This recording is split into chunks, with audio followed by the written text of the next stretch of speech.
정관용의 지금 이 사람. 여러분 안녕하십니까? 정관용입니다. 서울 근교를 다니다 보면 무리하게 산을 깎아서 마을 만들고 심지어 아파트도 짓고 난개발 공사 현장들 눈에 띕니다. 대표적인 곳이 바로 경기 용인시라고 할 수 있죠. 자, 최근에 경기도 용인시가 이 난개발 실상을 조사해서 그 문제점을 짚고 이에 대한 대안을 제시하는 백서를 펴냈네요. 전국의 지방자치단체로서는 처음 있는 일이라고 하는데 서울시 면적의 무려 98%에 해당하는 용인시 그 구석구석을 1년 가까이 직접 다니면서 이 난개발 백서를 완성한 주인공 용인시 난개발조사특별위원회 위원장이십니다. 환경운동가이고 생태교육자죠. 네, 최병성 목사를 오늘 함께 만나겠습니다.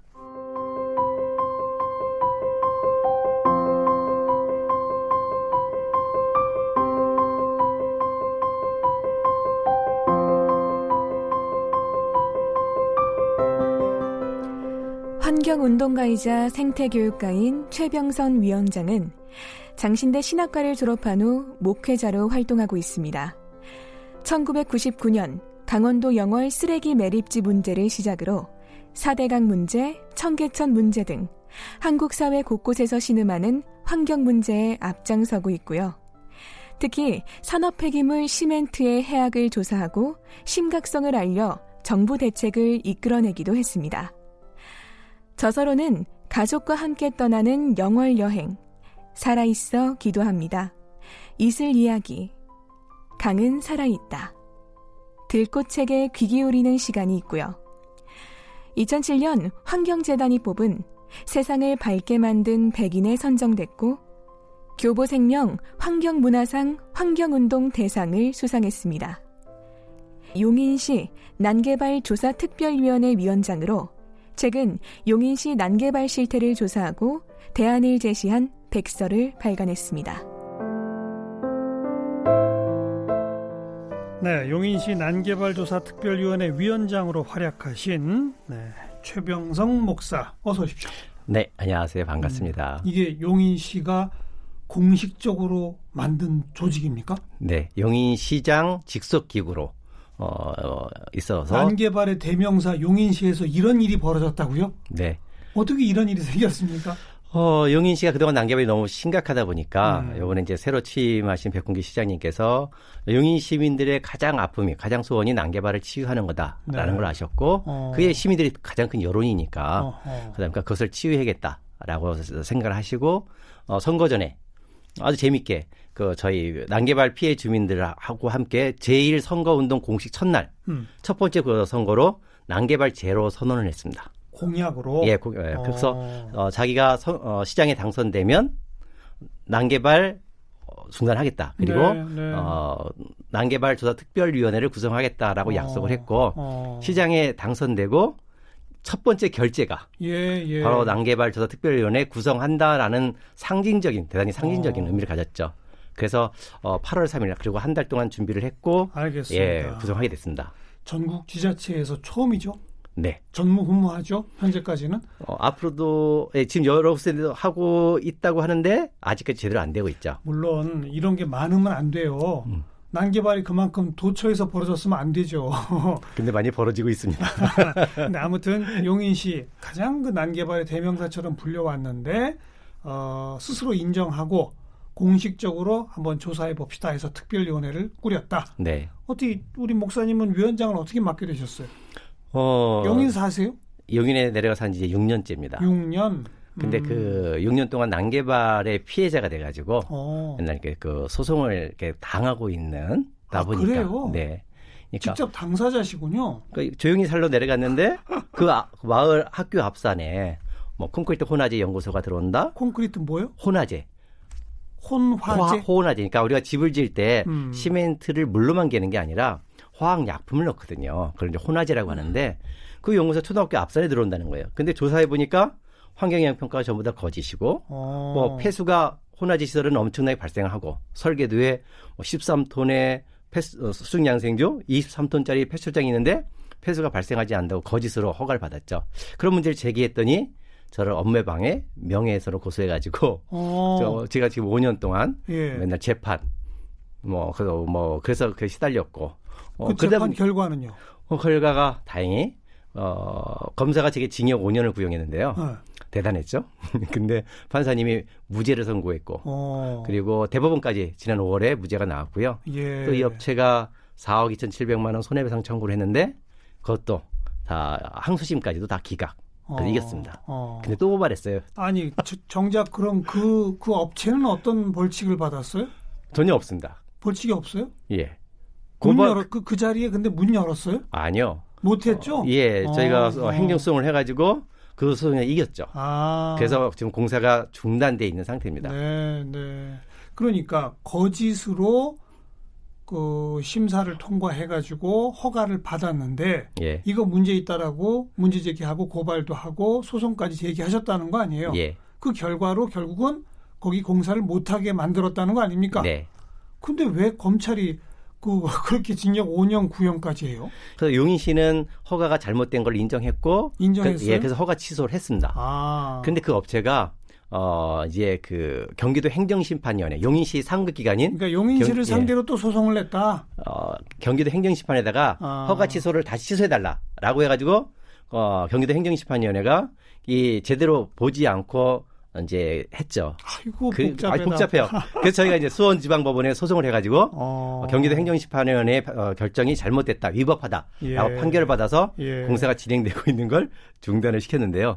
그렇게 해서 난개발로 제가 몇 년 동안 시달리다 보니까 용인에서 가장 큰 이슈가 됐고 그것이 작년 선거하고 맞물려가지고 이제 시장님께서 특위를 만들게 된 거죠. 그리고 또 그 위원들은 어떤 식으로 구성을 하셨어요?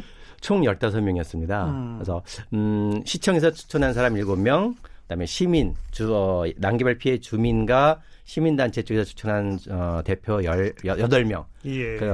그 중에는 이제 주민 대표도 있고 전문가도 있고 다 있죠. 네.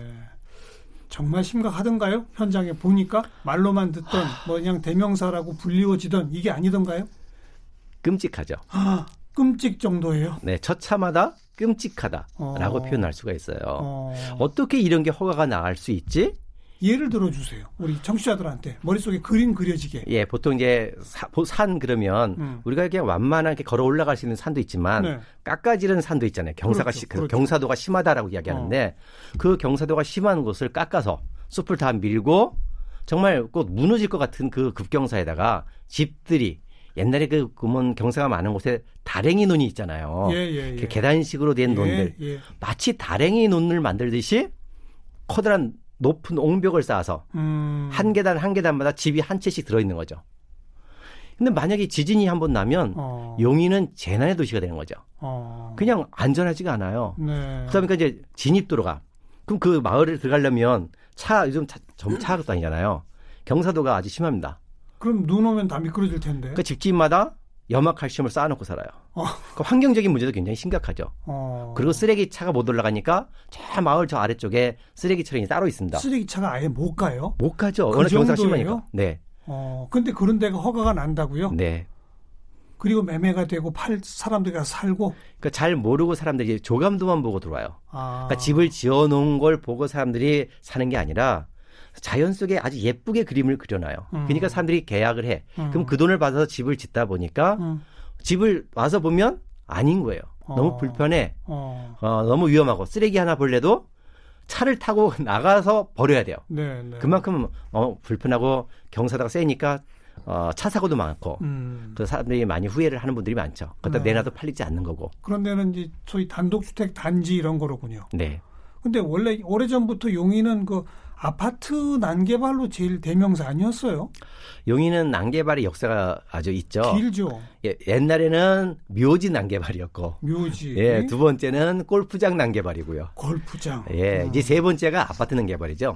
서울에서 가깝다 보니까 여기저기 기반시설이 안 돼 있네. 도로가 안 돼 있는데 아파트 먼저 여기저기 들어섰죠. 그래서 도로가 없으니까 난리 나서 용인 난개발 그랬는데 이제는 도시계획도 하고 있고 도시가 이제 105만이라는 인구의 안정된 도시로 가고 있는데요. 이제 아파트는 어느 정도 안정됐는데 문제는 서울의 아파트 값이 비싸다 보니까 그 아파트 값이면 용인에 가서 마당도 있는 전원주택을 살 수 있대. 예. 이런 잘못된 현혹감 때문에 사람들이 내려와요. 이제 그쪽으로 또 넘어가는군요. 그래서 산지에, 그러니까 타운하우스라는 이름으로 산지에 산지를 무분별하게 훼손하고 짓는 네. 집들이 너무 많다. 네. 그러니까 마치 벌레 파먹듯이 쥐가 파먹은 것처럼 산 여기저기 산 경사진 곳에 심지어 산 아래 기슭에 어느 정도 집을 짓는 건 이해할 수가 있는데 예. 산 정상 꼭대기까지 사람들이 등산로 다니는 산 정상까지 까먹은 데가 얼마나 많은지 몰라요. 그런데 허가가 나요? 그러니까 저희가 이해가 안 되죠. 도로도 없는데도 원래 네. 도로 없을 거 아니에요, 거기는. 없죠. 예. 그러니까 옛날 시골 사람들이 다니던 게 겨우 차 하나가 다니는 길인데 들어가서 보면 그 골목 안에 어마어마한 면적들이 여기 찔끔 저기 찔끔 해갖고 계속 연접 개발이라 그러거든요. 이어서 한번 여기 단지 개발하고 이어서 또 개발하고 해서 얼마나 많은지 이해가 안 되죠. 그런 걸 혹시 드론으로 이렇게 공중에서 다 촬영도 하셨어요? 예, 드론이 있어서 가능했습니다. 그러니까 밑에서 보면 안 보이잖아요. 안 보이죠. 근데 숨어 있죠, 게다가. 네. 그런 곳일수록. 그러니까 밑에서 보면 한 부분만 보이니까 실감을 못 하는데 예, 드론으로 하늘에서 내려서 찍으니까 야, 용인의 난개발이 이렇게 심각했어? 많은 사람들이 놀라게 된 거죠. 네. 그런 난개발이 가능한 원인 이런 걸 우리가 알아야 이번 조사 백서의 취지가 이제 살아나는 거 아니겠습니까? 네. 원인을 정확히 진단해야 이런 게 되풀이되지 않도록 대책을 세울 텐데, 자, 원인은 뭐든가요? 쭉 조사해 보니까. 가장 큰 거는 이제 지방자치 다들 이제 지자체잖아요. 그러다 보니까 가장 먼저 지역 경제라는 이름으로 이렇게 지역 경제 활성화. 이 건설 경기가 활성화돼야 지역 경기가 잘 돌아간다라는 이름으로 이게 잘못된 호도가 되고 있는 거죠. 네. 그러니까 지자체에서 지자체장들이 성과를 위해서 저 조례를 통해 좀 더 환경을 보존해야 되는데 개발업자들의 입김 속에 조례들을 완화시키죠. 그러니까 2015년 용인시 같은 경우에는 조례라고 하는 건 시의회에서 만드는 거죠. 시의회와 그다음에 시청에서 그러니까요. 공동으로 그렇죠. 해나가는 거죠. 그러니까 보통 예, 이제 대한민국 정부가 있으면 국회가 있고 네. 정부와 국회는 법을 만드는데 그게 이제 지자체 단위로 기초로 내려가면 조례가 돼서 시청과 시의회가 있고 네, 거기에 이제 규칙이 조례가 되는데 네, 그 조례를 변경시킨다. 네, 계속 개발을 위한 난개발을 위한 완화로 가죠. 그럼 시의원들은 다 그 개발업자들의 앞잡이에요? 다는 아니고요. 아니 어쨌든 과반수가 그러니까 조례 통과가 될 거 아니에요. 2015년에 전 용인시장이 지금 시장님이 아니라 전 용인시장이 경사도를 17도에서 20도, 20도에서 25도로 완화시키려고 했죠. 근데 시의원들이 반대를 했어요. 근데 아침 10시에 시작한 시의회가 휴영하고 또 다시 개회하고 다시 또 이렇게 그걸 몇 번을 반복해갖고 저녁 8시에 통과를 시켰습니다. 가까스로. 그래서 그 결과 용인시가 난개발이 아주 심각해진 거죠. 그 산지의 경사가 17도 이상이면 개발을 못했었는데 그걸 20도, 25도로 완화시켜버린 거예요. 25도 이하면 다 개발 가능하게? 예, 25도. 근데 그 25도라는 게 얼마나 끔찍하냐면요. 용인시 산지 중에 그 25도 이하 높아서 개발이 불가능한 곳이 단 2%밖에 안 됩니다. 나머지는 다 가능? 네, 용인시 모든 곳이 그러니까 까부실 수 있다라는 정말 무서운 기준이었죠. 비교해 보면 다른 지자체들은 여전히 그러면 한 뭐 17도나 18 이렇게 돼 있습니까? 10도인 곳이 있고요. 수원은 10도고 15도인 곳이 있고 18도 이번에 파주시가 18도였는데 예. 그 시의원님 몇 분이 발의를 해서 주민들도 모르게 24도로 통과시켜버렸어요. 파주도? 네. 그래서 지금 난리가 나 있죠. 파주는 용인을 배웠군요. 네, 거꾸로 오긴 가고 있습니다. 저는 용인은 이번에 그 난개발이 잘못됐다 해가지고 이번에 새로 취임한 시장님께서 이 경사도가 문제가 많아서 난개발이 왔기 때문에 다시 되돌린다라고 네. 해서 이번에 조례를 통해서 2015년 기준으로 거꾸로 갑니다. 다시 17도로? 17.5도. 17.5도로? 네. 그러니까 어쨌든 그 몇 년 전에는 시청도 시의회도 개발업자들한테 다 동조해 준 거네요. 네. 근데 그렇게 해서 하다 보니까 이제 이렇게 해서 조례가 엉망이 된 거 있고 그다음에 공무원들이 재량권이라는 게 있거든요. 행정 재량권. 분명히 이거는 막을 수 있음에도 불구하고 명확한 법적 기준이 없다라는 네. 이름으로 나중에 내가 안 해줬다가는 소송이 들어오니까 그 책임을 지지 않기 위해서 그냥 다 허가를 내주죠. 네, 네. 그래서 이렇게 됐습니다. 서울에서 가까운 지역인데 옛날부터 따지면 사실 아주 싼 가격에 그 땅을 갖고 있던 분들이 하나하나 개발될 때마다 어라? 이게 굉장한 돈이 된대? 이래서 그 지역에는 상당한 부자분들이 꽤 계시잖아요. 경사도가 완화되는 순간 네. 전에는 전혀 경사가 없어서 못 쓰던 땅인데 네. 이건 아주 알짜배기 땅이 되는 거죠. 그러니까요. 땅값이 이제 폭증하게 되는 거죠. 그래서 그런 잘못도 있지 않나 싶습니다. 그래서 또 산지나 이런 데들은 도로 같은 게 없으면 왜 소위 맹지라고 그래서 개발이 안 되잖아요. 네. 근데 그 도로를 만들 수 있는 그 요충이 되는 길목 요런 데는 뭐 한 몇 평짜리 땅에 소유권자가 몇십 명씩 되고 막 이런다면서요. 그러니까 뭐 그 쪼개기로 해서 개발이 되긴 하는데요. 네. 그래서 그러니까 전혀 여기는 맹지라서 도로가 집을 질 수가 없는데 그 앞에만 도로를 하나 냅니다. 여기가 도로를 요만큼 내서 집을 짓게 되니까 그 도로에 의해서 뒤에 산까지 계속 개발이 될 수 있는 길을 열어주게 되는 거죠. 그래서 용인시가 좀 더 도로에 대한 저희가 이제 끊임없이 요구한 부분인데 도로에 대해서 명확히 해라라고 네, 하는 네. 부분인 거죠. 네. 그처럼 조례를 바꾸고 개발 지역 경제 활성화라는 명분으로 자꾸 허가 하다 보니 이렇게 됐다. 예, 지자체에서는 그런 조례의 문제가 있고요. 이제 이거는 지자체만의 문제가 아니라 이거는 국가 차원의 문제다. 중앙 정부의 법 자체가 난개발을 가져올 수밖에 없는 구멍 뚫리는 허술한 법이라는 거죠. 그건 핵심적으로 뭐가 문제입니까? 그러니까 국토의 계획 및 이용에 관한 법률이라든지 예. 환경영향 평가 제도라든지 그다음에 경관법이라든지 산지 전용 제도들이 참 좋은 법 많은데 견강법이? 경관 아름다운 아, 경관. 예. 그럼 이름은 좋잖아요. 근데 된다 안 된다 아니다 몇 미터다 이런 명확한 규정이 있어야 되는데 뭐뭐에 준한다. 이렇게 되다 보니까 빠져나갈 구멍이 너무 많아요. 그리고 아까 말씀하신 공무원의 재량권이 넓어지고 그리고 매 건마다 또 소송의 위험도 생기고 네. 그럼 어떻게 하면 됩니까? 앞으로 이 조사를 해보신 결론은? 우선 그 지자체 조례가 몇 가지 바뀌어야 될 부분도 있지만요. 네. 그 중앙정부의 법이 우선 바뀌어야 될 것이 많다. 명확해야 된다. 근거와 수치들을 명확히 해서 공무원들이 네. 재량권이 아니라 그 수치에 의해서 난개발을 막을 수 있도록 해야 되고요. 그다음에 환경영향 평가 제도라는 게 있습니다. 네, 그렇죠. 그거 하나만 잘 운영해도 예. 난개발을 막을 수 있거든요. 근데 지금 대한민국의 환경영향 평가 제도란 개발을 위한 면제부에 불과하다. 왜냐하면 그 환경영향 평가 사업을 조사하는데 조사비를 누가 되냐면 개발업체가 돼요. 그다음에 조사업체도 개발업체가 선정을 해요. 그래요? 네. 그러니까 당연히 제도가 잘못돼 있네요. 네. 당연히 그러니까 그 조사업체들이 뭐예요? 돈을 벌기 위해서 예. 개발업자 입맛에 맞게끔 서류를 다 작성해 주죠. 그렇게 하겠죠. 거기다가 환경부는 담당자가 인원이 너무 적어. 한두 사람이 너무나 많은 건을 조사해야 되니까 검수할 수가 없네요. 네. 그래서 대충 만들어지고 짜집기가 되고 복사가 되죠. 그냥 이름만 바꾼. 네. 그래서 문재인 대통령이 공약을 분명히 대통령 선거 때 공약을 내세운 게 있습니다. 그래서 공탁을 하게 하겠다.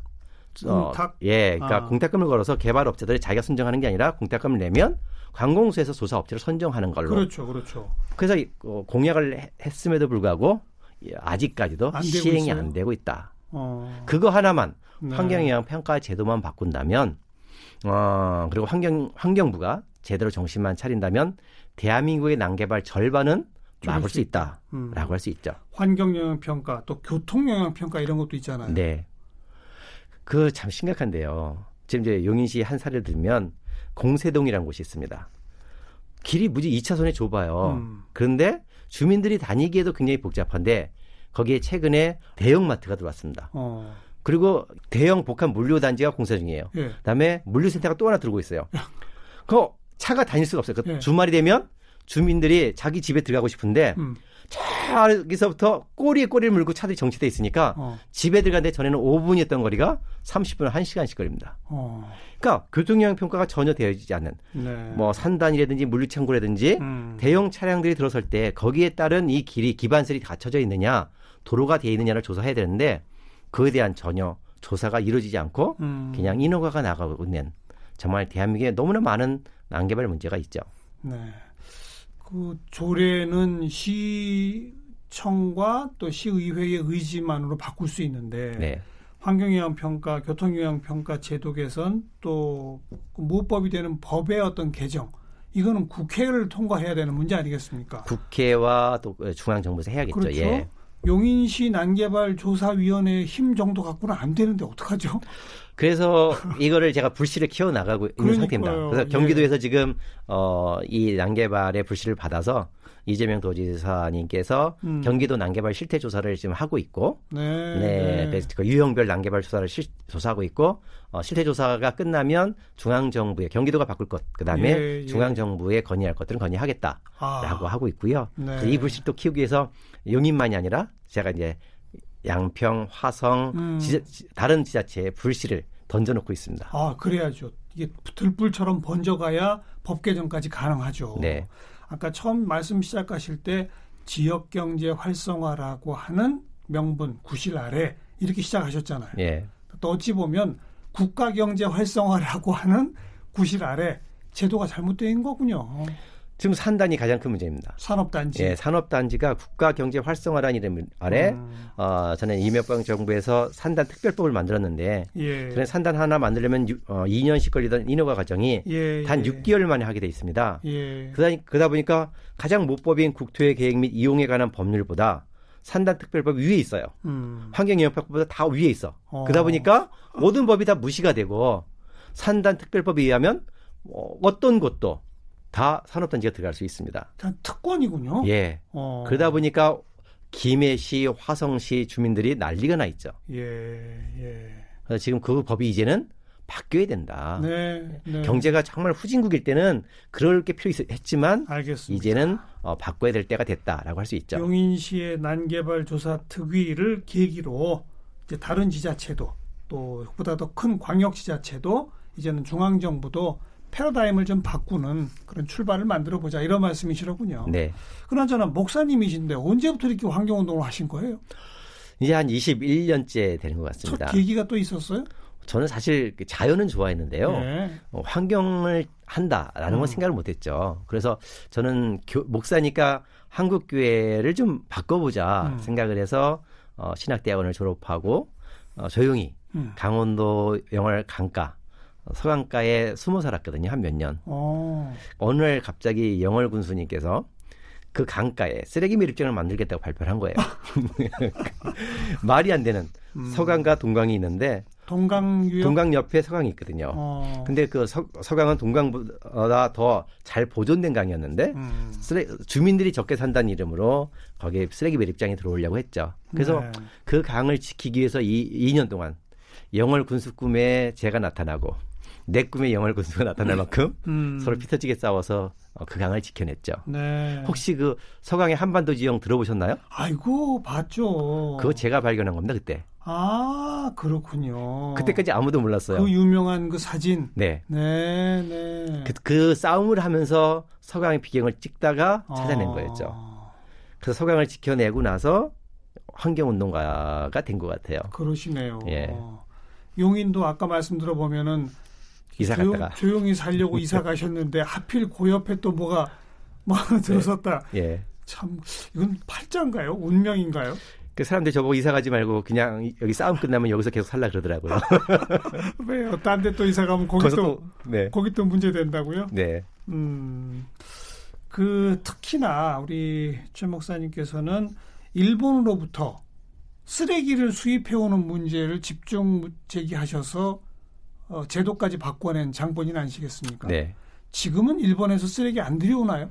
아니죠. 똑같이 들어오고 있죠. 똑같이? 네, 더 많이 들어오고 있습니다.